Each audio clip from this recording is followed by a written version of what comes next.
રાધનપુરમાં વરસાદી પાણીના નિકાલનો પ્રશ્ન ગંભીર, વેપારીઓને નુકસાનની ભીતિ। શહેરમાં વરસાદી પાણીના નિકાલની પૂરતી વ્યવસ્થા ન હોવાના કારણે વેપારીઓમાં ચિંતા વધી રહી છે। આ મુદ્દે નગરસેવક જયાબેન ઠાકોરે તંત્ર સામે સવાલ ઉઠતા જણાવ્યું કે વરસાદ દરમિયાન અનેકો વિસ્તારમાં પાણી ભરાઈ જતા દુકાનોમાં પાણી ઘૂસવાની સ્થિતિ સર્જાઈ છે, જે કારણે લાખો રૂપિયાના માલસામાનને નુકસાન થવાની શક્યતા રહેલ છે।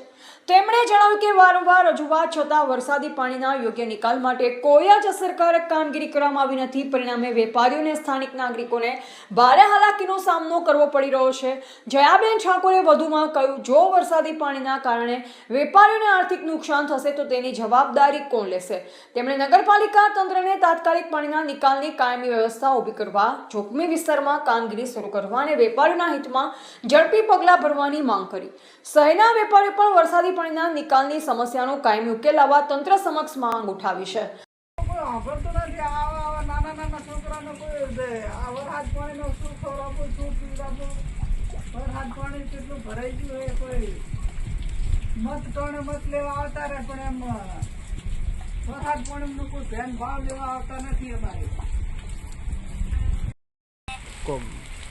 પાણી ભરી ગયું ચારે પર રહેવાનું ઠકાણા નથી, આટલા બધું ફરી બહાર ક્યાં દાયા અમે આવા ના તારી કોઈ આવતું નહીં, કોઈ આવડતું નહીં, કોઈ આવડતું જ નથી ને વોટ લેવો હોય તો થોડી થોડી આવે છે અને આમ નહીં કામ કોઈને કરવાનું, કોઈને જોવાનું નહીં કે પાણી કેવા ભરાય છે, શું થાય છે, આ લોકો ચા પડ્યા છે।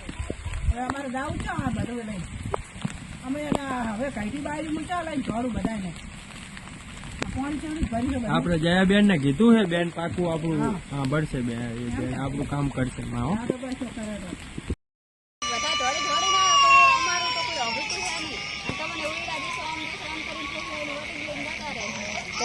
કેવી હાલતમાં અમે પડ્યા જુઓ, છોકરા તમે જુઓ તો આમ ગારા ગીચડમાં રાધીએ જેવી રીતે ખવડાવવું। વોટ લેવા આવે ત્યારે તો આમ તમે જુઓ તો આમ હિસાબ બાપા કરતા આવે અને વોટ લઈ રહી એટલે કે તમે કોણ ને અમે કોણ? હે અત્યારે ખાટલા ઢાળીને ખાટલા ઉપર બેહાર્યા છોકરાને ગારામાં।